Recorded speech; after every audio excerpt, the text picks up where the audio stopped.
quando que você virou o Serjão dos foguetes? Nesse meio tempo, né, entre trabalhar com petróleo, eu nunca abandonei a astronomia, né? Nunca abandonei. Eu continuei fazendo como aí totalmente hobby, né? Então eu segui nessa linha aí, eu gostava muito de divulgar astronomia também, entendeu? E aí quando veio a internet, né, ficou mais fácil da gente divulgar as coisas, né? Comecei a fazer vídeo, né, pro YouTube e tal. E aí uma coisa que é muito legal, cara, é lançamento de foguete. Só que lançamento de foguete a gente não via, quase não via. Então você pegar, por exemplo, a época dos ônibus espaciais, você via, de vez em quando passava num jornal nacional da Você vida. via só um clipezinho ali Era da um hora que clipezinho subiu, de né? Não nada. era esse negócio da expectativa, a contagem regressiva. Exatamente, cara. E era um negócio sensacional, né? E aí, cara, entra na parada o tal do Elon Musk, né, cara? E o Elon Musk, você querendo ou não, cara, o que ele fez com o negócio de lançamento de foguete foi um show, cara. Ele, primeiro, né? Ele transformou teste num show. Mas a NASA não filmava antes? Não dava essa transmissão pra você poder retransmitir? Não dava, cara. Não dava essa transmissão. Era muito difícil você ter a transmissão da NASA de lançamento de foguete. Depois eles soltavam um vídeo. Ah, tá aqui, ó, lançou a Challenge, lançou não sei o quê, entendeu? Mas não tinha esse negócio ao vivo. Mostrar isso aí ao vivo, não tinha, entendeu? Não existia isso. E o Elon Musk começou a mostrar isso. E o melhor de tudo, ele mostrava teste, cara. Que aí é que o pessoal gosta, né? É quando vai explodir. Teste não tem ninguém lá, pode explodir mesmo. Exatamente. O que caiu quando ia pousar o foguete, caía, né? Exatamente. E ele começou a mostrar isso, e quando deu certo, ele começou a transmitir de uma maneira muito diferente, com várias câmeras. Isso aí é uma coisa que a gente nunca tinha visto. E aí, cara, eu falei, caramba, cara, isso aqui é um negócio legal pro pessoal ver, cara. E comecei a transmitir, entendeu? E comecei a transmitir os lançamentos do Elon Musk. E quantas pessoas assistiam em 2016? Cara, era 20 pessoas. Pô, quando dava 30, a gente ficava felizão, cara. Quando dava 50... aí você falava que brasileiro não gosta de ciência, agora você tem milhares e milhares de pessoas assistindo, olha lá. O que falta pra dar certo aqui, Sérgio? Falta interesse, cara. Pra mim falta interesse, né? É interesse. Pra mim, eu tenho a visão que o problema nunca foi dinheiro. O problema é interesse. E o Brasil, ele tem problemas seríssimos aqui. Por exemplo, GPS, nós não temos. O dia que o governo americano falar assim, Brasil, cara, sinto muito, cara, vocês não vão mais acessar nosso sistema não, cara. Eu não quero nem saber, entendeu? Acabou, porque nós não temos. Índia tem. Índia tem o GPS dela, China tem o GPS dela, Japão tem o GPS dela, a Rússia o GLONASS, a Europa, o Galileu, e o Brasil não tem. Satélite de monitoramento. Cara, é um absurdo o Brasil ter que comprar imagem de uma empresa americana chamada Planet para poder monitorar a Amazônia, cara. A gente compra a imagem todo dia. A gente tem que comprar, todo dia passa 30 satélites da Planet em cima da Amazônia. Todo dia, 10h30 da manhã, fotografando com resolução de 30 centímetros. A gente tem que ir lá comprar a imagem. A gente não faz o nosso satélite, cara. A Amazônia, que é um lugar assim... E esse satélite nem é o melhor para ver a Amazônia, mas é o que passa com melhor resolução, entendeu? Clima, a gente não tem um satélite para monitorar nosso clima, cara, porque o clima brasileiro, ele é tão complexo como qualquer outro país, entendeu? A gente tem que comprar imagem, comprar dados dos Meteosat da vida e tal. Então, assim, é falta de interesse, cara. Teve a Artemis 1 já. Setembro do ano que vem vai ter a Artemis 2. A Artemis 2 vai pegar 4 astronautas dentro da Orion, que é a cápsula. Eles vão dar uma volta na Lua e vão voltar para a Terra. E aí depois é a Artemis 3. A Artemis 3, o objetivo é pousar na Lua mesmo, que é com a nave do Elon Musk. Aonde que entra o Elon Musk nessa história, né? Hoje a ida para a Lua, para o pessoal entender, vai ser diferente. A NASA vai partir lá de Cabo Canaveral com o foguete dela, SLS, levando a cápsula Orion com os astronautas. Os astronautas vão aqui. Lá do Texas, ou do Cabo Canaveral também, parte o Starship do Elon Musk. Eles se encontram no espaço, os astronautas passam da cápsula Orion para a nave Starship e a Starship desce e pousa na Lua. Aí os astronautas vão descer de elevador, o elevador já foi até testado e tudo, vão explorar a Lua, voltam para a Starship encontra com a Orion, eles passam de volta para a cápsula e a cápsula é que volta para a Terra, cai no mar. Faz o que a gente chama de splashdown. E é recuperada, tal, igual foi a Gemini, igual foi a Apollo, igual todas. Então, esse é o plano agora. A Lua é 400 mil quilômetros. É perto, mas é longe pra caramba, entendeu? Quanto tempo que demora hoje pra chegar na Lua?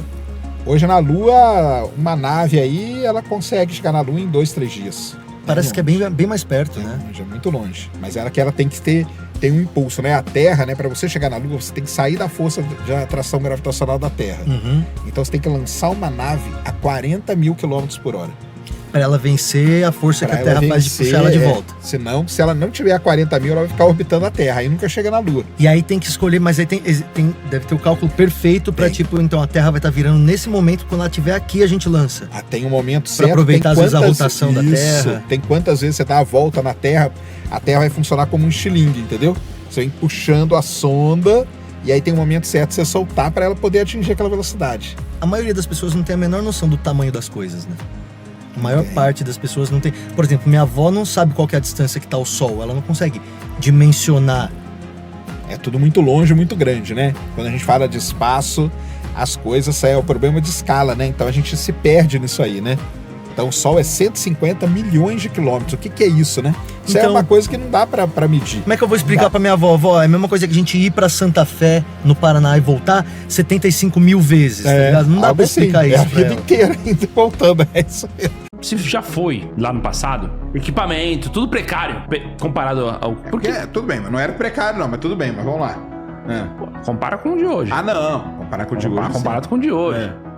Lá atrás, galera, era meio foda-se a vida humana. Os astronautas do programa Apollo, eles assinaram um documento onde falava que eles tinham 95% de chance de morrer. Isso hoje é inadmissível. Eles hoje, cara, tanto que os foguetes tripulados, eles só são lançados com o máximo de segurança possível. Qualquer morte num programa espacial hoje de um ser humano representa um atraso, cara, pode pôr aí no mínimo 20 anos. O que vai parar e ter investigação em cima e tudo mais, coisa que lá atrás não tinha. Lá atrás os caras entravam naquilo ali, a maior probabilidade é que eles fossem morrer. E eles iam. E eles não estavam nem aí. E o Buzz fala, eu já assisti 2 palestras do Buzz na minha vida, o Buzz fala que ele assinaria de novo. Faria de novo, sim. E que se fosse 99%, ele assinaria. E se fosse 100%, ele assinaria. Esses caras não existem mais hoje. Pra você colocar o ser humano ali pra ir pra lá hoje, faria sentido só pra pousar e voltar? Não faria. Porque isso já foi feito. Então tem que ter um apelo econômico. Tem que valer a pena. Nós vamos lá pra quê?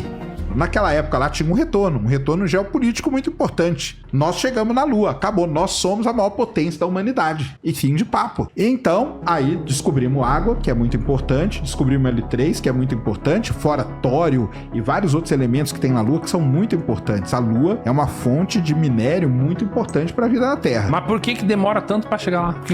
Por que demora tanto, cara? Por causa disso aí. Porque você colocar um ser humano dentro de uma nave... Não tem nenhum doido lá querendo assinar o papel de 99%. E nem a agência e nenhuma empresa. Imagina só, se morre um astronauta dentro de uma nave do Elon Musk. Imagina. O que acontece com as ações da Tesla imediatamente? Morreu um cara. Os caras não querem saber qual foi o problema. A manchete vai ser: astronauta morre na nave do Elon Musk. Vai ser essa a notícia. Então falta, no caso, uma certeza maior. Por isso que é teste em cima de teste, em cima de teste, de isso teste. Que toda... Ele lança e depois de alguns minutos isso aqui sai. É perdido ou não? Perdido. Tudo Não jogado tem fora. jeito? Isso aqui sai. Né? Queimou tudo o combustível aqui, eles jogam fora. Isso é lixo. Aí você tem... Separou o booster. Isso aqui vai pro espaço e esse aqui sai também, né? Que é a torre de escape, que é pra salvar a galera se der ruim. Tá. Isso aqui é perdido também. Nossa. Tem essas coifazinhas aqui laterais que saem, também é jogado fora. Esse aqui faz a injeção na órbita, entrou em órbita. É isso aqui que vai pra Lua. Nossa, cara. É isso aqui que vai pra... De tudo isso aqui... Eu acho que um dia a gente vai olhar pra trás e vai achar tão absurdo isso, tão primitivo, né? Hoje a gente já olha e já acha. Daqui a pouco ele vai falar dos outros aí. Que piora, porque isso aqui vai até a Lua. Isso aqui foi a missão que eles fizeram. Isso aqui foi até a Lua, entrou em órbita da Lua, saiu, e o que pousou na Terra foi só isso aqui. E todo esse restante jogado fora, cara. E esse aqui também. Cara, esse também foi descartado depois. Que doideira. Tem essa grande crítica de por que, né, que no mundo atual, onde a gente já tem foguetes que são reaproveitáveis, O cara ainda insistir fazer um negócio que você vai jogar 4 bilhões. É 4 bilhões, cara. Qual o mais longe que um humano já foi? Foi na Apollo 13, aquela que deu errado, que eles tiveram que ir muito além da Lua pra poder voltar. Nossa, tem tanto tempo assim, então? Depois Foi o mais longe que o ser humano foi. Foi mais longe. Foi mais longe até hoje. Agora, tipo, daqui pra Marte vai ser uns 9 meses viajando. Ninguém sabe Você tá me... como vai ser o psicológico. Isso é maluquice, cara. É maluquice. E não tem como desenvolver uma tecnologia mais veloz? Ou a gente já tá, tipo, num limite de desenvolvimento tecnológico? Porque aí também afeta o corpo, né? Se você vai mais Meu rápido, Deus, vai afetar, é uma sinuca de bico. É uma sinuca. É complicadíssimo isso aí. É muito estudo. A NASA hoje, cara, ela tem um livrão dessa grossura, assim, ó, que é só efeitos no corpo humano, cara. E de tudo. Só efeitos do corpo. Só de efeitos no corpo humano. Você tá me zoando. E aí tem todas as áreas envolvidas. O pessoal da nutrição, muito, entendeu? Porque o que o cara vai comer... Pra criar as fórmulas, tudo. Tudo, exatamente. Eu chamo de fator tripa. Porque para ir para o espaço a gente tem a parte tecnológica, Sim. que hoje é desenvolvida. Sim. Só que tem a parte humana. O ser humano, cara, ele não tá preparado. E lá no espaço, você dorme umas 6 horas por dia. Por dia é meio esquisito de falar no espaço. Porque ela tem 16 dias, né? É. Porque o que Por acontece? quê? Como não entendi, como é que é isso? Porque a estação espacial, ela tá orbitando a 27 mil km por hora. Ah. Que é a velocidade tem para manter em órbita. Então ela tem, você vê 16 nascer do Sol e pôr do Sol. São 16 vezes você vê o Sol nascer e o Sol se pôr. Então, para adequar isso pro corpo humano... Isso em 24 horas. Isso em 24 horas. Entendi, em um tá. dia. Então aí, o dia, como que vocês dividem? O dia faz diferença. Como é que faz? O nosso corpo foi desenvolvido aqui. Então, 12 horas é o ciclo normal de sol, né? Mais 12 horas de noite, em média. Nosso corpo acostumou com isso. Muitas coisas do nosso organismo, eles têm a ver com luz e escuro. A produção de melatonina, uma série de coisas que regulam o sono e outras coisas. Então, tem um ciclo circadiano, que chama, para fazer isso aí. Quando você chega lá, o que acontece? Você dá uma volta na Terra em 90 minutos. Então, o dia ficou curto, a noite ficou curta. Então, o corpo vai ficando cansado. O corpo não sabe que você está no espaço. E aí você tem uma redistribuição de líquidos no corpo. Você fica sentindo o coração bater no pescoço, quase fica aquela cara inchada, vermelha, quando você chega lá. Dá muita dor de cabeça. Marcos, e lá no espaço, era tranquilo pra dormir? Dormir é confortável. Por um lado é confortável fisicamente, porque pensa bem, você entra num saco de dormir, fecha o zíper, e aí você não tem nenhuma parte do corpo pressionada pelo resto do corpo. Vamos dizer assim, quando você deita, de qualquer forma, você tá sentado, você tá com peso na bunda aqui. Se você deitar, você tá De lado de um jeito, uma parte né? do peso do corpo em cima. Lá não, é como se estivesse dentro da água, né? Flutuando. Então é super confortável fisicamente falando. Por outro lado, você tá tanta coisa para fazer que a cabeça tá a mil, então demora para você desligar. Passa o dia todo trabalhando, uma coisa aqui, monta isso, desmonta aquilo. E aí, não, tem que arrumar aquilo lá. Então você não consegue olhar para a janela, você não consegue parar durante o dia ou durante o momento de trabalho. Quando você deita ali naquele saco de dormir, eu botei o meu, tinha uma janela aqui assim, então eu via o costado da estação espacial e a Terra aqui do lado de cá. É uma vista, eu via quando a gente entrava na noite, aí você vê assim na Terra, tipo as luzes da cidade, você vê o formato das cidades, você vê lugares que não tem cidades, oceanos ou florestas. Você passou certo? sobre o Brasil algumas vezes? Muitas vezes. É? Imagina um lugar ficar 23 anos fechado, recebendo várias e várias pessoas diferentes. Não deve ser tão legal, né? Não tem uma janela pra você abrir, entendeu? Porque você tá no espaço, você não pode abrir uma janelinha, né? Então imagina. Outra coisa, tem a questão de roupa, né? Esses astronautas aí mesmo tiveram problema com roupa. Teve um astronauta que já falou que ele ficou 4 meses com a mesma roupa, tá? Então... E você trabalha normal. Os caras lá, eles seguem mais ou menos, vamos dizer assim, um regime militar de trabalho. Então eles dormem, acordam e eles têm toda uma tarefa para fazer, que é tocar os experimentos na estação. Terminou, eles vão deitar e tal. Então eles têm uma vida meio normal, num lugar hermeticamente fechado, a uns 19, 20 graus, durante 20 anos, com centenas de pessoas que já foram lá e fizeram de tudo. Imagina. Então não é um lugar tão salubre não para se viver, viu? Não.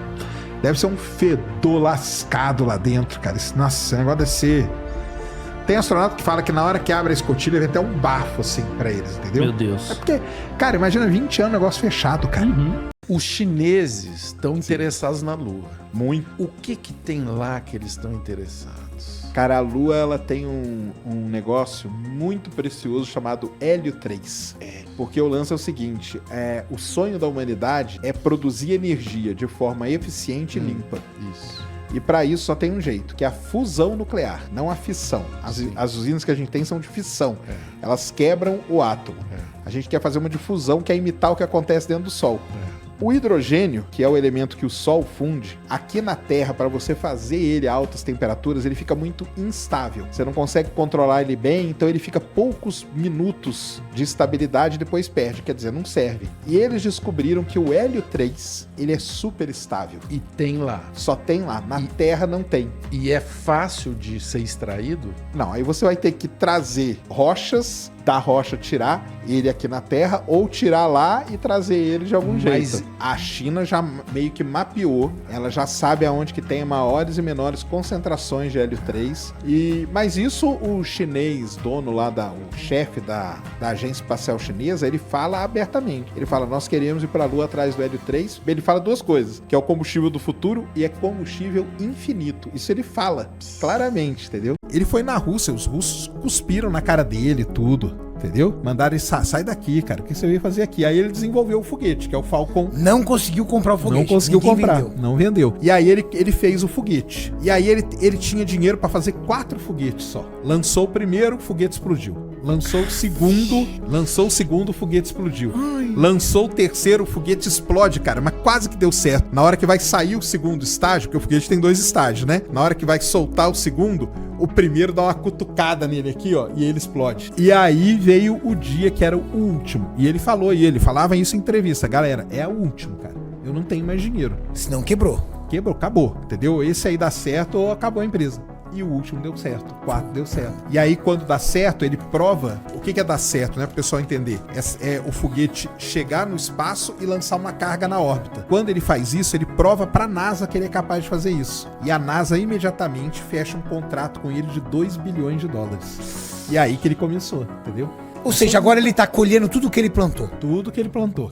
O Elon Musk escolheu lançar o foguete dele no fim do mundo. É um lugar chamado Boca Chica.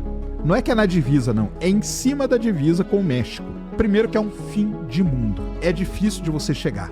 Você tem que ir pra ou Dallas, ou San Antônio, ou Houston, que seja, dirigir 6, 7 horas. Aí você vai chegar numa cidadezinha que você ainda não chegou. Aí você vai andar até uma ilha. Aí lá na ilha que você fica, pra depois, que nem é ali na ilha. Aí é no meio do mato. Aí você vai, aí eu vou de barco, mas tem gente que vai lá no meio do mato pra assistir. A cidadezinha americana ali perto chama-se Brownsville. É uma cidade minúscula, que ela só existe hoje, porque o Elon Musk fez lá, que ele montou lá, que é a chamada Starbase. E ele transformou num lugar onde lança o maior foguete do mundo. Um civil pode ir lá visitar? Tipo, tu pode ir lá visitar? Antes do foguete lançar, você chega muito perto dele. Você chega a 50 metros de distância do foguete. É muito perto. No dia de lançar não pode, aí você tem que ficar 6 km, que é a zona de exclusão ali que a gente chama. Quantos litros de combustível tem no foguete?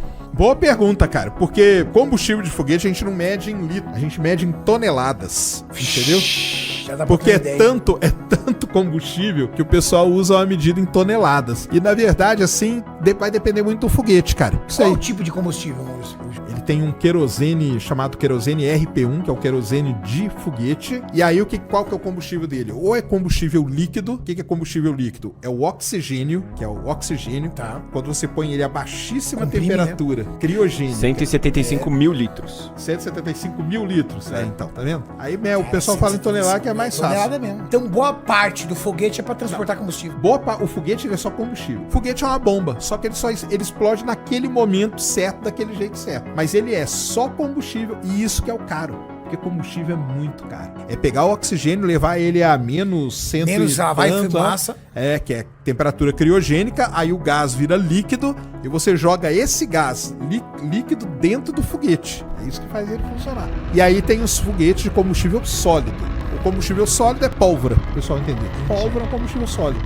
Então é aquilo ali. Qual que é a vantagem e desvantagem? Combustível sólido, ligou, não tem volta. Não para. Não para. Combustível líquido, você liga. Se der algum problema, você pode cortar. Por isso que na narração, sempre você vai ouvir, se você ouvir em inglês, você vai ouvir assim, ignition, aí vai passar 2 segundos, 3 segundos, lift off. Esse ignition é quando ligou o motor. Aí o computador corre tudo, vê que tá tudo ok, manda um sinal pra lift off, que é decolar. No meu, em português, é ligou, depois partiu. O presidente da China falou, nós estamos indo pra Lua porque lá tem o combustível do futuro que vai salvar a Terra. O cara falou isso na televisão. O problema todo da gente tá acabando e destruindo e tudo é por conta de energia. A gente precisa de energia. E só tem uma maneira do planeta se salvar, que é através da fusão nuclear. A fusão é você pegar 2 átomos, colidir eles. Qual é o problema disso? A gente tenta fazer aqui, os elementos químicos que a gente tá usando para fazer, eles não estabilizam o processo. Isso quer dizer o quê? A gente gira, a gente gente chega a uma altíssima temperatura, mas dura segundos. Isso não Isso. adianta. Só tem um elemento capaz de fazer isso funcionar, chamado hélio 3. E só tem um lugar que ele existe, que é a Lua.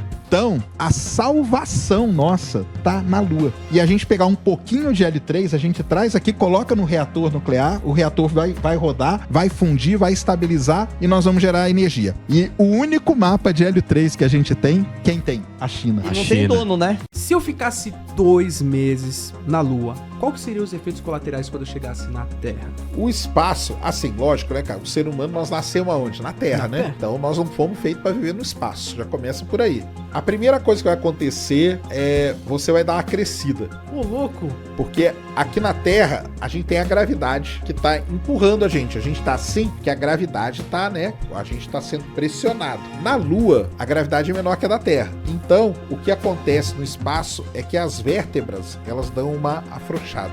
E isso é um problema muito sério, porque às vezes quando volta pra Terra e ela vai encaixar de novo, às vezes não encaixa do jeito certo. Então o astronauta tem muito problema de coluna e tudo por conta disso. Outra coisa, atrofia muscular.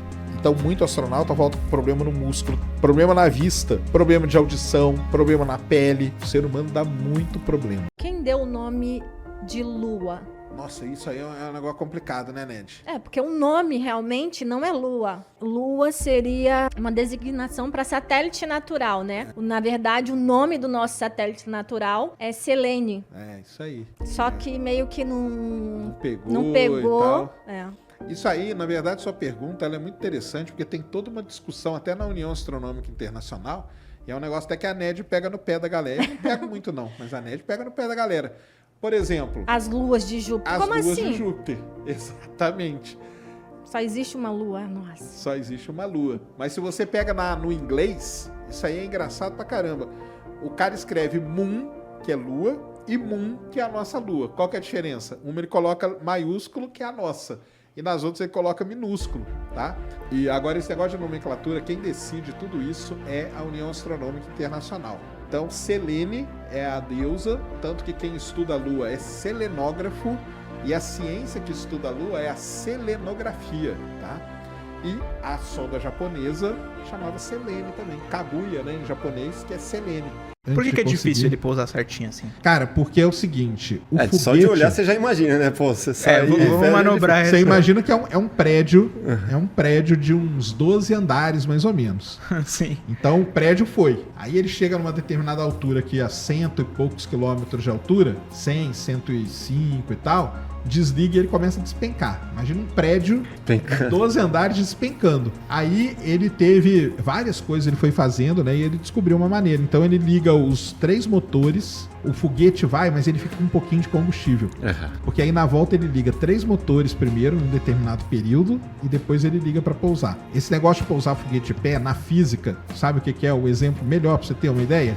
Pega um cabo de vassoura e fica equilibrando. Já fez essa brincadeira? Já. Então, todo mundo já fez. É fácil? Não é. Não é. Então, é exatamente a mesma coisa. As forças ali são exatamente as mesmas que tem no prédio. foguete. O cabo de vassoura é pequenininho. Tenta equilibrar ele na ponta do dedo. Todo mundo tenta, né? E fica fazendo isso. O foguete, a física é exatamente a mesma. A galera fala assim, a NASA usou CGI. CGI foi ser inventado, cara, décadas depois, não, entendeu? Isso aí não. O negócio é que eu tenho muita dificuldade de acreditar que os caras conseguiram ir pra Lua no manual. Porque eu sei que tinha alguns recursos na época, mas eu não consigo acreditar que era o suficiente para você conseguir fazer uma viagem de 380 mil quilômetros. Então, como que você vai fazer isso tudo sem um computador, sem inteligência artificial, sem nada disso e conseguir atingir o alvo de primeira, cara? Eu sei que teve os testes antes e tal, mas tô falando assim, a primeira viagem tripulada, os caras acertaram tudo e não foi uma vez, os caras foram 7, né? Isso, foi Apolo 11 a 12, aí a 13 deu problema, os caras quase morreram, né? A 14, aí foi até a 17. O meu ponto principal é esse. Aí tem outras questões que dá. Eu não sou do mundo desse cara ficar pensando se a bandeira balança ou não, tipo, isso aí pra mim é perda de tempo.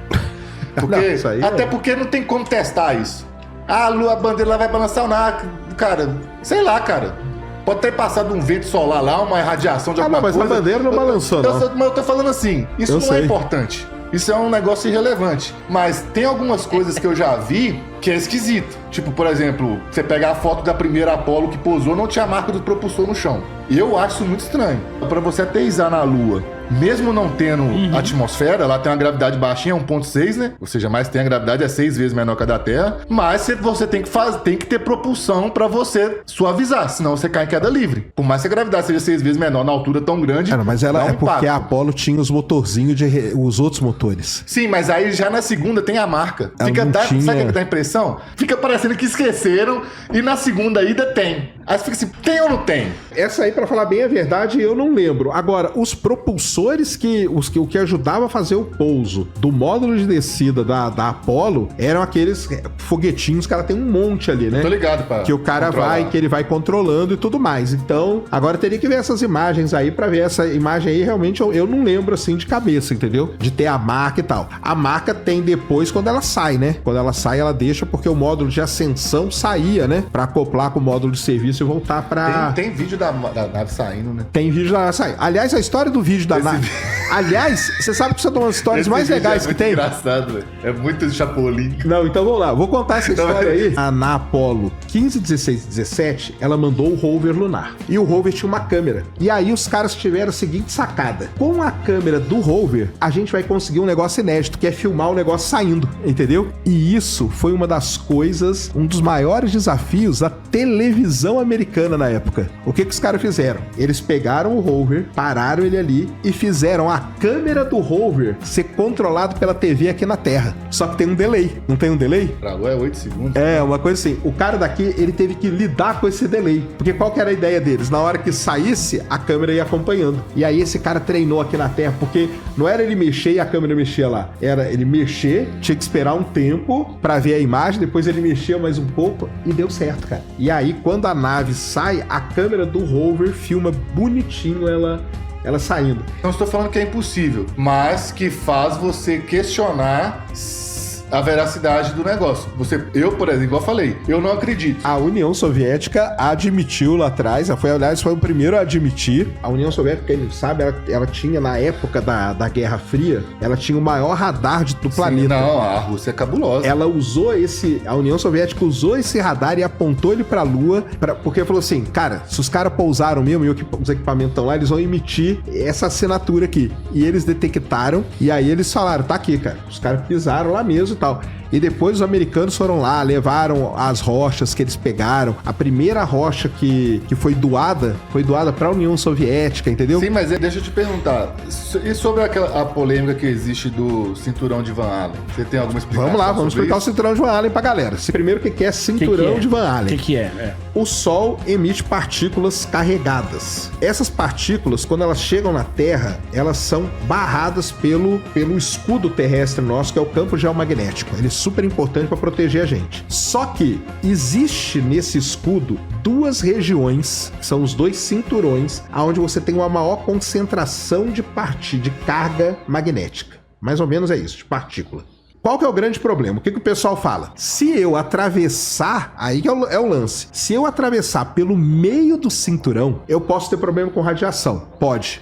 Isso sério? Pode mesmo. Temperatura 7 pode graus. Mesmo. Temperatura e radiação mesmo. Só que o cinturão de Van Allen é uma das coisas mais bem estudadas muito antes do homem para a Lua. O Van Allen, ele mandou uma sonda, o Discovery, que é o primeiro satélite americano e tal. Aí tá uma coisa que pouca gente sabe. Quando vão mandar a Apollo, eles não mandam a Apollo pelo meio do cinturão. A Apollo, ela sai tangenciando o cinturão de Van Allen. Então ela nunca passou por nenhuma região onde a radiação era máxima. Ela passou, isso aí tem todos os mapas, a trajetória da Apollo, ela passa tangenciando o cinturão, entendeu? Uhum. Então aonde ela passa, a radiação era tranquila. Não era a região de máxima radiação. Então o pessoal fala, nunca vai passar pelo cinturão de Van Allen. E nunca passou mesmo, passou tangenciando ele, sabe? Falei que fui 100% sincero. Eu sempre achei estranho e quando eu fui procurar saber, eu achei mais estranho. Mas mas vamos lá, o seu questionamento e a sua estranheza, cara, é um negócio super normal, que é o que muita gente fala assim, poxa, cara, mas como que os caras pousaram lá se nem tinha computador direito e tal? A NASA foi o primeiro lugar do mundo a ter computador. Sim. Entendeu? Então, enquanto o computador ainda ele era um negócio gigantesco, na NASA ele já era um negócio minúsculo. Lógico que não tinha todas as funções. Mas agora vamos lá. Qual função, isso que é importante a gente saber, qual função que aquele computador lá precisava fazer? Calcular a trajetória. Ele não precisava fazer nenhum cálculo muito avançado. O que acontece? A trajetória, até sair da atmosfera da Terra, ela vai sofrer 1 milhão de turbulência. Eu não acredito que você tenha um computador daquela época com capacidade de prever. Não sofre, cara. Não sofre? Não. Um foguete saindo da Terra não sofre turbulência nenhuma. Sofre. Eu não tenho que fazer correção nenhuma, não? Não, porque a potência é muito grande, cara. Por que esse foguete vive caindo? Qual foguete? Não, os que dão errado? Faz anos que não cai um foguete, cara. Que não explode um. Não, mas não acontece isso antigamente? Não, isso aí chegou a acontecer, mas nunca foi problema de trajetória dessas coisas. O problema de foguete explodir, a maior parte dos foguetes que explodiram, ou foi... A maior parte, assim... Vazamento de combustível. Vazamento de combustível é o que destruiu boa parte dos foguetes. A parte da trajetória, o Saturno V, ele era um foguete muito potente. Então o desvio dele ali, a partir do momento que você mandou, ele vai embora. Não precisava corrigir nada. E depois, o computador da Apollo, ele precisava fazer um cálculo simples de trajetória. De trajetória usando mecânica celeste, que é um negócio conhecido há 1000 anos, e usando as estrelas, que é isso que é legal. Todas as sondas espaciais, elas têm um equipamento chamado Star Trek. Sabe como que a sonda seguiu no espaço? Pelas estrelas. O que ela faz? Ela pega uma estrela muito brilhante, taca aquela estrela no meio da buscadora dela ali e acabou. Vai ali e segue. Entendi. Então, assim, o computador, que é uma coisa que todo mundo critica, mas o computador, ele tava ali pra fazer coisa muito simples, cara. Igual eu tô falando, mas até mesmo na aterrissagem, na parte que o módulo lunar, ele também teve a parte, né, que ficou girando em órbita da Lua, não teve? Teve. Depois mas é a trajetória, é mecânica celeste. Eu sei, mas eu tô falando assim, eu acho, gente, pra você que tá assistindo aí, eu estou falando, eu acho. Eu tô falando, cara, são questionamentos válidos por conta disso, entendeu? Quando a gente para pra pensar, fala, caramba, eu tenho que pôr um negócio... É porque, às vezes, cara, as pessoas pensam que ir pro espaço é um negócio altamente complexo. E talvez seja muito mais fácil do que muita gente pensa. É difícil, né? Porque pouca gente consegue ir. Não é? Então, mas aí você pega... Falta recurso. Hã? Falta recurso. Não falta recurso, cara. Tô falando, falta interesse. Entendeu? Cara, você não tem vontade de ver o planeta Terra de longe? Eu não tenho. Primeiro que falo que isso aí é um negócio que abala a galera. Falam que quando a pessoa... tá no espaço e ela sai e ela vê o planeta Terra na frente e dali, isso aí dá e cada um reage de um jeito. E é uma sensação de queda constante, né? É uma sensação de queda constante e é uma sensação de queda constante. Porque na verdade é uma queda constante, só que tá circulando o planeta, mas você tá caindo constantemente. Tá caindo sempre. E dá um efeito assim. Eu não faria isso também, não. Aí é um efeito que é o seguinte: o que falam quando a pessoa olha ali? A pessoa olha, primeiro ela não vê fronteira, ela não vê, porque você tá acostumado a ver o mapa mundi todo dividido. Osasco, Guarulhos. Quando o cara sai ali, ele não vê nada, ele vê só aquela coisa, o planeta inteiro de uma vez. Então, muitos astronautas, cara, eu conversei com uma menina semana passada e ela tava me contando que ela conversou já com um psicólogo de astronauta, que é um negócio terrível, cara. O psicólogo do astronauta, ele tem que ouvir essas histórias. Então, o cara, ele chega assim, ele fala, cara, isso aí mudou minha vida, mudou minha concepção da vida, entendeu? Porque eu olhei o planeta dali de fora e vi aquela coisa, né, redondão, lindo. Aí você se dá conta que não é nada. Exatamente. Dizem que chove diamante em algum lugar. Tem planeta que chove, porque assim... Mas é o diamante mesmo daqui da Terra? Diamante mesmo, cara. Que doideira, mano. O que é o diamante, cara? Diamante é o carbono, esse elemento carbono. Grafite é carbono. Se você pega o carbono e coloca ele numa grande pressão e numa grande temperatura, você transforma ele em diamante. Entendeu? Nossa, não então, sabia, no sistema solar tem 2 lugares que chove diamante, que é Netuno e Urano. Porque no meio muito distantes. São os 2 últimos planetas do sistema solar. Urano e Netuno. Estão lá no finzinho. A distância é quanto, assim? Tipo... Não, cara, assim, uma 6 nave... dias. Uma nave pra ir pra lá levaria uns 10 anos, mais ou menos. Caraca! O quê? Pra ir? Nossa, mano! Pra ir. Imagina, mas você leva 18 anos pra voltar, mas você volta bonado. Você volta cheio de diamante. Ah, mas lá não dá, não. Lá não dá. Esses planetas aí do sistema solar, eles são gigantes congelados, que a gente chama. Não tem como chegar perto. Não tem como chegar perto, não. E mesmo porque se você descer, imagina, ele transforma carbono em diamante. A pressão é muito alta ali dentro. Mas se de a pressão longe é tão grande. sugasse, então, alguma coisa. Não, esse diamante aí nunca vamos ter esse acesso. Aí nunca vamos ter acesso. Tem muito vídeo de astronauta e muito vídeo da NASA que é cortado, cara. Mas é um corte assim que você vê claramente, entendeu? Até do Marcos Pontes cortaram ele falando negócio de terra plana, entendeu? Quando ele foi no Jô Soares. Então, eu nunca vi um astronauta negar. Tudo bem que agora tem poucos também, né? Agora vai ser mais difícil ainda. Porque do programa Apollo mesmo deve ter o quê? Uns 5 vivos só. O resto morreu tudo. Eu nunca vi nenhum astronauta negar, cara. Nenhum astronauta. Tanto que eles têm o maior orgulho, né? Cara, os caras assinavam um papel que era 95% de chance de morrer. Esse era o papel que eles assinavam. E o Buzz Aldrin, eu já vi palestras dele, que ele conta isso. E a primeira pergunta que o pessoal faz é a seguinte: e aí, assinaria de novo? Ele assinaria de novo. Sem problema. Então, assim, os caras não iam assinar. Ah, uma farsa. Cara, trabalhou no programa Apollo, só no programa Apollo, mais de 400 mil pessoas. Como que você vai manter isso? Não tem como, entendeu? E aí o pessoal fala, sombra, não sei o quê, porque tudo isso aí já foi mostrado, provado. Cara, a gente tem 300 quilos de rocha da Lua, cara. Então não tem como, entendeu? O homem não pisou na Lua, certo? A teoria da conspiração, ela pega vários pedacinhos que são verdades. Por exemplo, você pode negar que o foguete foi lançado? Você não pode negar. Não. Tem filmagem, tem tudo. Tá todo... milhares de pessoas assistindo o foguete ser lançado. Você pode negar aquilo lá, você não pode negar. Então o cara, ele tem que pegar aquele pedacinho ali, certo? A Lua existe? Existe. Você sai na noite, você vê a Lua e tal. Então ele pega, o foguete foi lançado, ele pega a Lua, que são coisas que são verdadeiras.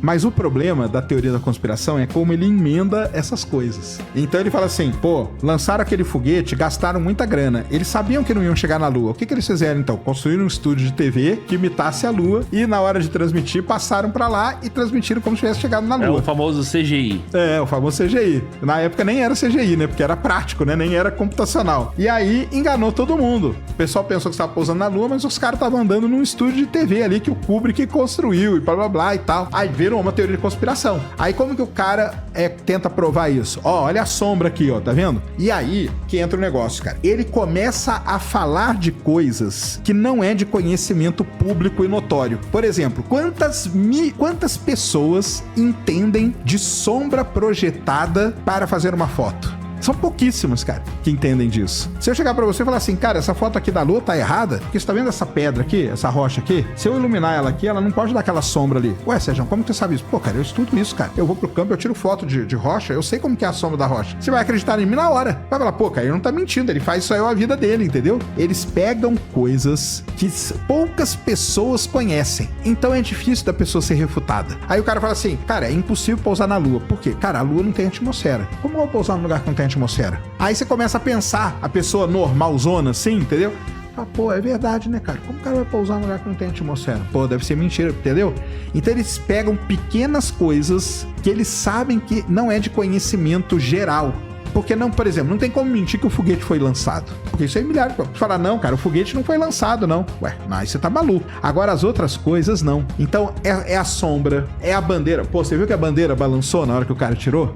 Você viu, né? A bandeira não balançou? Poucas pessoas sabem como que aquela bandeira foi pra Lua. Então, ela balançou, tem um motivo dela ter balançado. Aí vai falar assim, pô, e os caras decolaram da Lua, cara? Como que aquela navezinha daquele tamanho decolou da Lua? Pra decolar não precisa de um monte de combustível? A pessoa não liga que a Lua é um lugar pequeno, a Lua não tem atmosfera, gravidade.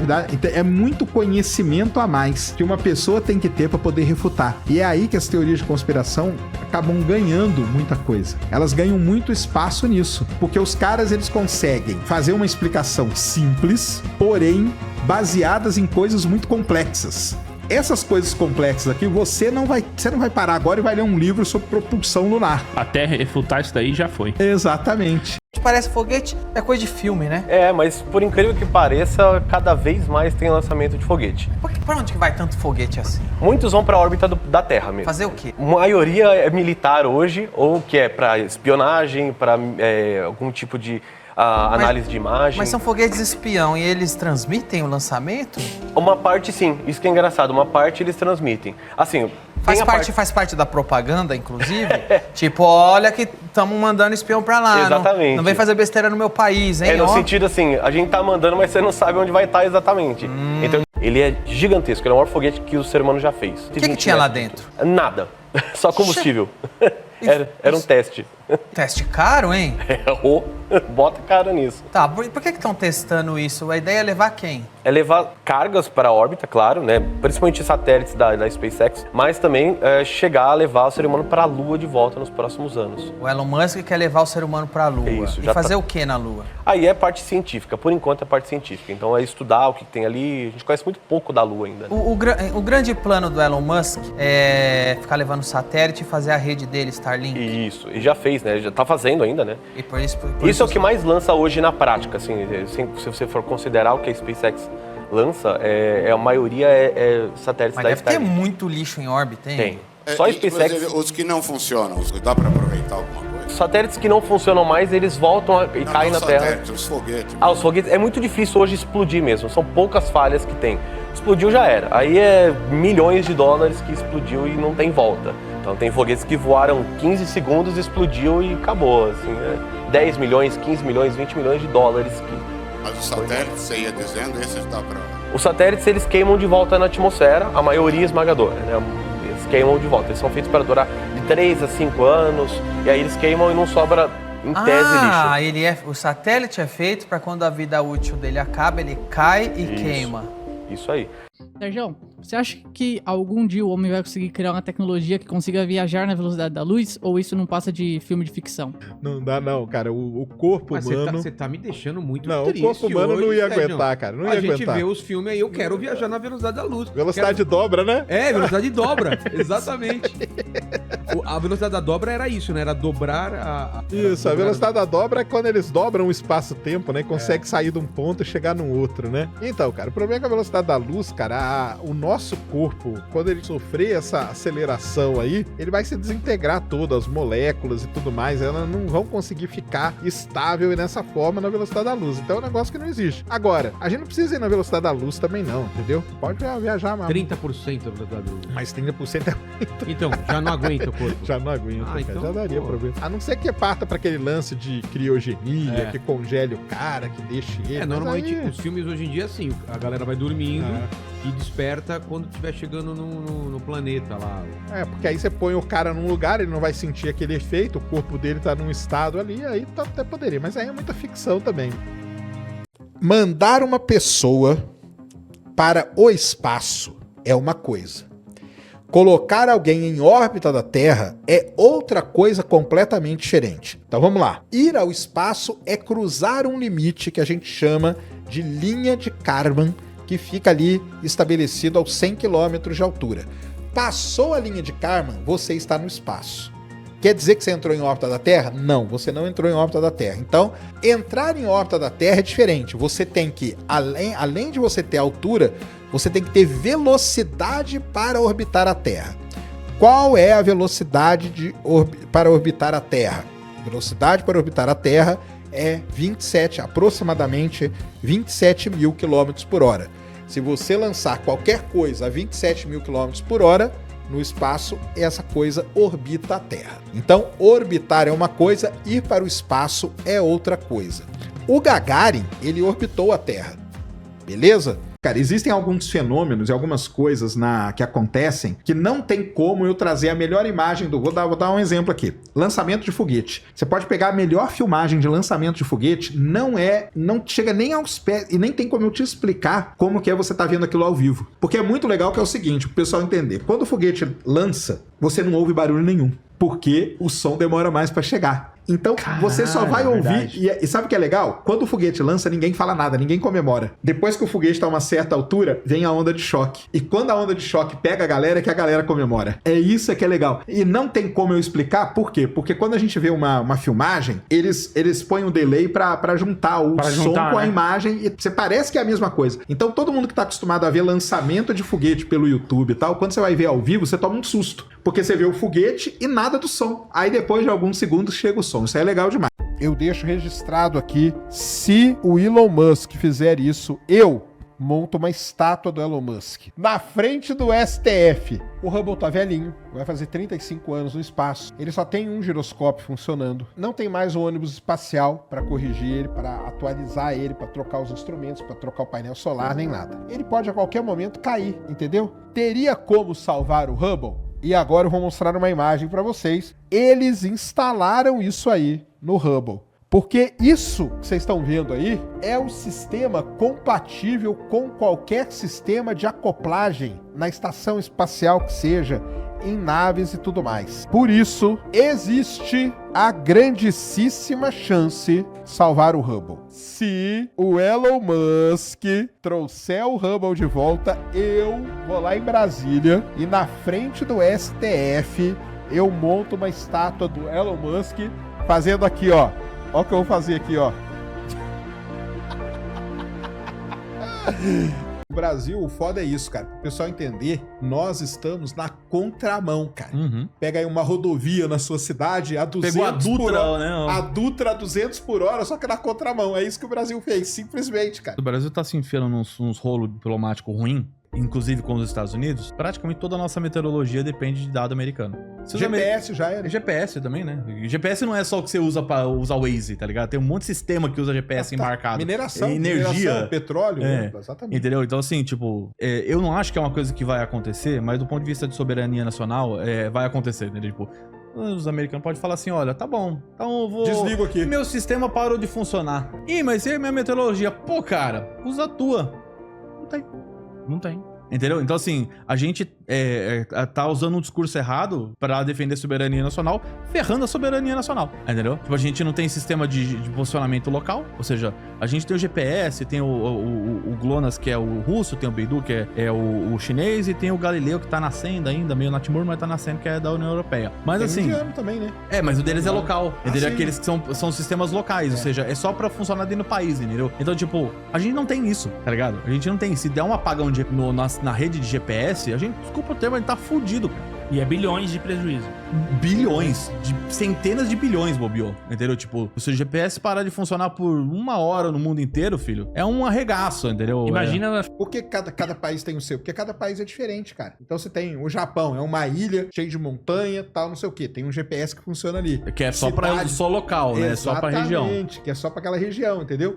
O Brasil, do jeito que é, ele tinha que ter um sistema de meteorologia, um sistema de sensoriamento remoto, pra queimada, tal. Um sistema de GPS só não, mas não vai ter. Então a alada, galera, é isso aí, cara. Nós estamos na contramão da história. Esse é um problema triste. E é triste. Os astronautas que nós temos ali no time da NASA, que são bem remunerados, né? Pra ser um astronauta hoje em dia. Não, ganha bem e tal. Mas é que o que acontece é o seguinte, a estação espacial, ela trabalha por turno. Você passa 6 meses na estação. Então, por exemplo, agora vai ter um lançamento de astronauta pra estação. Vão 2. E voltam 2. E aí depois voltam 2. E aí fica nessa. Vão 2, volta 2, vai 4, volta 4.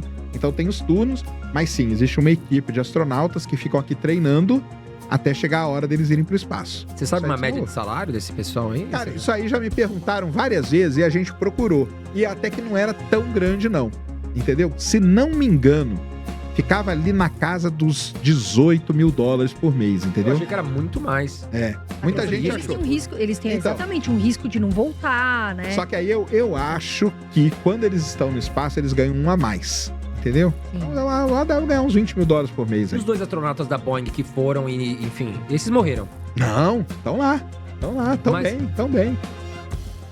Se o Elon Musk mandar um foguete pra lá em direção ao buraco negro, é capaz de sumir ali? Como é que funciona? Ninguém sabe. O lance do buraco negro é, por conta da massa dele ser muito grande, nada consegue escapar dele, nem a luz. A luz é a coisa que anda mais rápido no universo. Então, a velocidade, pra você sair da Terra, você tem que mandar uma nave a 40 mil km por hora. Aí você tira a nave da Terra. Pra você sair do buraco negro, você tem que viajar mais rápido que a luz. Só que nada viaja mais rápido que a luz. Então, isso aí que você falou é um paradoxo que tem. Chama-se paradoxo da informação. A gente diz, usando aí as coisas da física e tal, que a informação no universo, ela nunca é perdida. Porém, se eu mandar uma nave pra dentro de um buraco negro, ela nunca vai poder mandar o sinal pra fora pra mim. Então a gente tem chama paradoxo da informação. Ou seja, não tem como chegar as informações daquela nave. Então eu nunca vou saber o que tem dentro do buraco negro. A gente fala que existe uma singularidade, que é essa divisão onde a coisa tende a zero. E aí cada um dá uma interpretação. O Einstein tinha uma frase muito legal para isso. O Einstein falava que o buraco negro é onde Deus fez a divisão por zero. A visão do Jeff Bezos e do Richard Branson é deixar o espaço mais acessível a qualquer pessoa. Então eles são voltados mais pro turismo espacial. Sim. Então você paga ali, hoje tá caríssimo, eu sei lá, $200 mil, e você vai dar uma volta no espaço e volta. Tem cara que faz isso. Tem, pra saber o que tem lá, né? Tem gente gente curiosa, que né, vai. Sérgio? Além de tudo, quer saber, né? Só que será nem entra em órbita, tá? Você só sobe, é como se fosse uma montanha-russa gigante, pessoal. Você só vai lá e pá. Beleza. Mas já existe isso hoje, Já Sérgio? existe. Tanto a Blue Origin faz isso, como a Virgin, que é a do Richard Branson, faz isso. All right, let's do this. All right, Oliver first. What's up? Oh my God! Oh my God! Oh my God! Woo! Look at the Earth! Look at the Earth!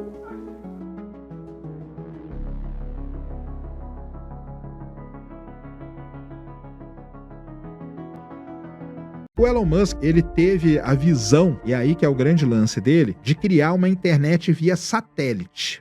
Aí é diferente. Eu não dependo mais do cabo que está passando aqui na rua. Eu dependo de um equipamento, que no caso dele é uma antena, que vai se conectar com satélites e através do satélite eu conseguir esse serviço de internet. Ele fez isso principalmente para atender regiões isoladas do mundo. Então, por exemplo, a pessoa está lá no meio do deserto do Saara, sem internet, agora ela tem. A pessoa está no meio do oceano. Internet no mar, eu trabalhei embarcado muitos anos. Comunicação, quando você está no meio do mar, é muito difícil, era caríssimo. Eu fazia ligação via satélite, era $20 o minuto.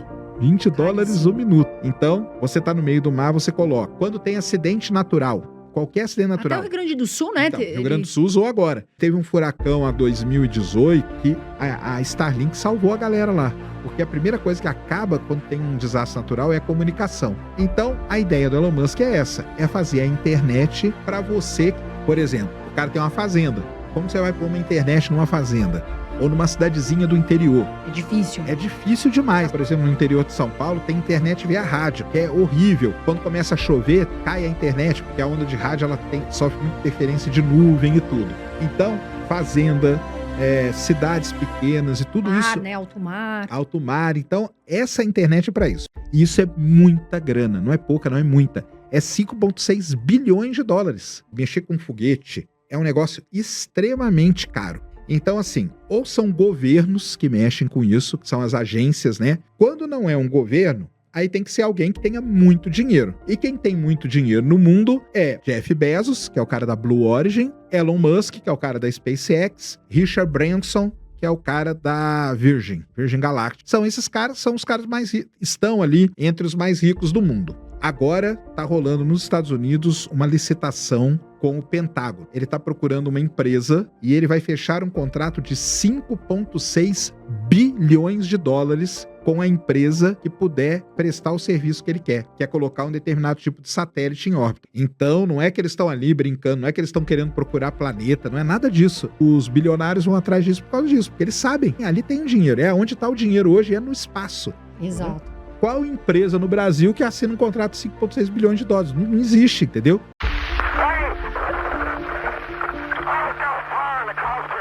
Temos fogo no cockpit, ó. Você vai falar. O Roger Chaffee grita, né? Nós estamos pegando fogo, cara. Nós estamos pegando fogo, ó.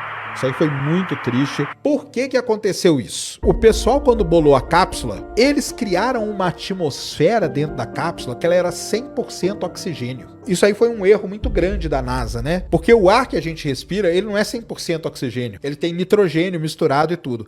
E aí o que aconteceu? Teve um curto-circuito num dos painéis lá, e aí a cápsula repleta de oxigênio, hermeticamente fechada, ela virou o quê? Uma bomba. Então começou a pegar fogo ali e teve uma segunda coisa terrível que aconteceu aqui. Os astronautas não conseguiam abrir a escotilha. Isso foi terrível. A escotilha, ela só estava sendo aberta por fora, ela não conseguia ser aberta por dentro. E por isso que eles morreram. Isso é muito triste, porque você ouve no áudio ele falando, tamo pegando fogo, tamo pegando fogo. Isso aconteceu dia 27 de janeiro de 1967, com a Apollo 1. A China, cara, ela tem um negócio que é muito interessante, que ela é muito independente. Então ela tem o sistema de GPS dela, ela não usa nenhum, ela tem o dela, Beidou que chama. Ela tem o sistema de satélite de sensoriamento remoto, de medir coisa, é tudo dela, ela não usa de ninguém. Internet é o dela, ela não usa de ninguém. Os foguetes dela, ela não usa de ninguém. Então ela é vamos dizer, um player assim, bem independente de todos esses outros. Mas você acha que ela falar, claro que uma obviedade, mas claro que ela pesquisa os outros e tenta melhorar. Ela copia, né? Ela copia. Total, não, mas isso aí quis não usar, ela copia. Eu não quis usar essa palavra, mas é isso. Ela né? copia, tanto que o foguete dela é muito parecido com o russo, a cápsula dela é muito parecido com a russa também e tal. Mas assim, cara, assim, o copiar até que não tem problema. Quem dera a gente pudesse copiasse também, entendeu? Mas ela tem esse papel bem independente. É porque a China é meio assustador, né? O nível de planejamento deles é por décadas e décadas, não é? Longo prazo, cara. Não é que nem a gente, essas democracias que estão sempre... Troca o governo, aí muda tudo, e aí não sei... Eles não, eles conseguem programar 30 anos, 40 anos. Longo prazo. Democracia foi um erro, cara. Né? O corte aqui, a democracia é um erro para a corrida espacial, né? Mas eles têm essa vantagem, né? De programar muito... E a gente consegue saber realmente quais são os planos deles? Ou pode ser que eles estejam planejando, por exemplo, uma ida a Marte e não falar pra ninguém? Pode ter isso ou não? Ou não existe isso nesse... Cara, eu acho que hoje já não existe mais, entendeu? Não, porque né? eles aprenderam que a propaganda é importante também. Eles falariam se eles tivessem uma coisa em curso. Até pouco tempo eles escondiam tudo. Até pouco tempo você não conseguia ver lançamento de foguete chinês. Era difícil demais de você ver. Mas porque tinha muito desastre ou simplesmente não, porque eles não mostravam. Simplesmente que eles não mostravam. Eles são os recordistas de lançamento no ano. E você vê muito via, né? Hoje não, hoje eles já mostram, fazem tudo, fazem clipe. Ah, é? A caminhada espacial agora deles, eles transmitem, os astronautas indo, voltando e tudo, mas até pouco tempo atrás não tinha isso, cara, era complicadíssimo. Talvez só pra eles mesmo, né? Ou nem pra eles? Talvez nem pra eles, viu? Talvez nem pra eles mostrassem nada. Mas eu acho que isso foi uma outra coisa que eles copiaram.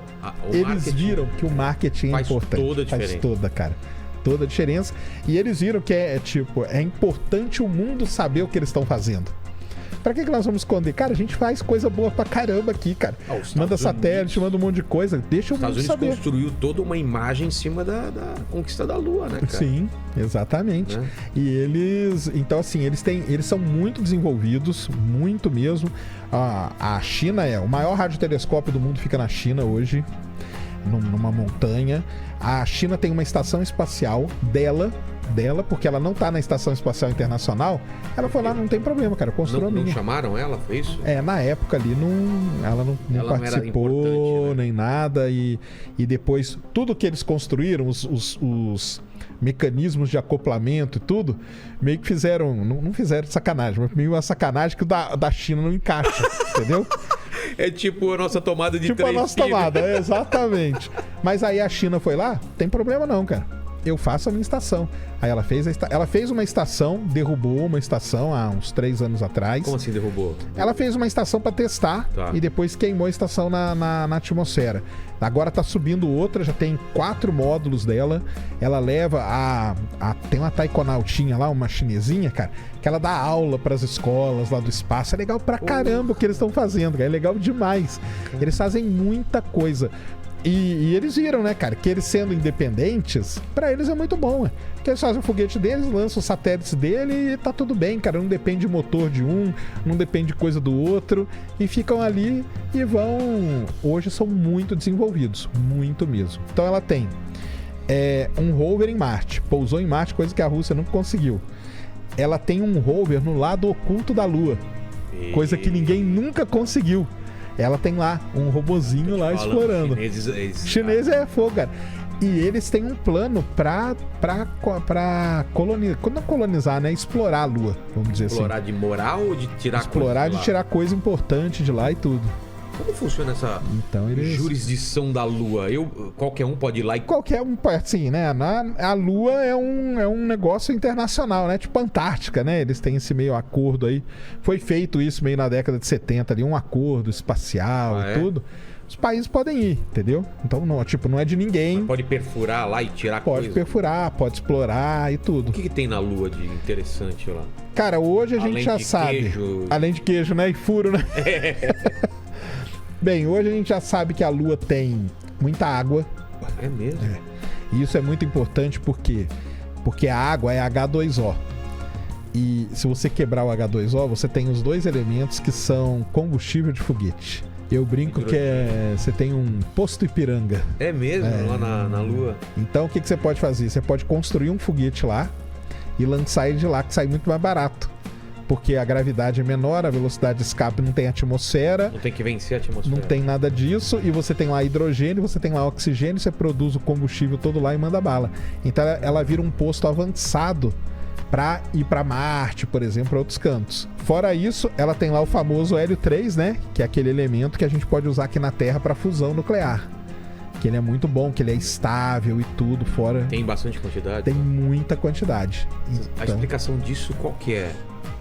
A explicação do hélio 3, basicamente, é que o hélio 3 ele é produzido pela interação entre a radiação ultravioleta que vem do Sol e o terreno. Entendi. Aqui na Terra a gente não tem ele na superfície, porque a atmosfera filtra a radiação ultravioleta. Lá vai direto. Lá vai direto, então tem esse hélio 3. Isso aí é muito bom pra gente colocar aqui na fusão nuclear e ter aí que é o sonho de energia da humanidade. Então, assim, a China tá focada nisso. A China é focada nisso.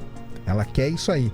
Então ela vai lá, mapeia onde que tem mais hélio 3, onde que tem menos, onde que tem água, onde que tem menos água. E ela vai fazendo isso tudo sem depender de ninguém, entendeu? Como é que faz para ir ao banheiro? Essa é a pergunta que todo mundo tem. Lembra o seguinte, você flutua. Tudo que você fizer, flutua. Né? O sistema é assim. Imagina que isso é o assento, tá? O vaso sanitário. Tá. Aí você vem, a primeira coisa que você tem que fazer é se prender no assento, para você não sair por lá. Tu meio que se amarra. Flutuando e fazendo coisas. Então você se amarra assim. Aí você tem um sistema de coxa, assim, que você puxa e traz pra cá, ele prende sua coxa no vaso. Aí você fica grudadinho no vaso, pode relaxar. Quando o assento percebe que você tá sentado nele, aí então ele liga uma sucção. Lá você... Essa é uma sucção meio tímida, porque não tem... não pode ser muita sucção, senão é muito esquisito. Mas é uma sucção. É estranho.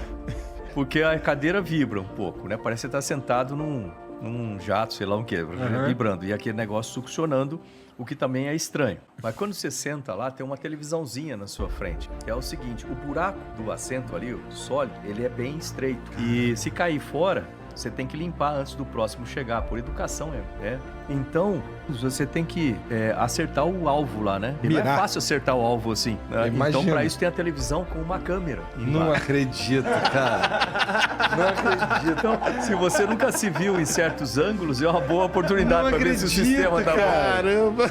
Tudo que é feito na NASA para o espaço e tal, tem aplicação na Terra. Por exemplo, é um negócio que o pessoal talvez não saiba, a África tem muito problema com água.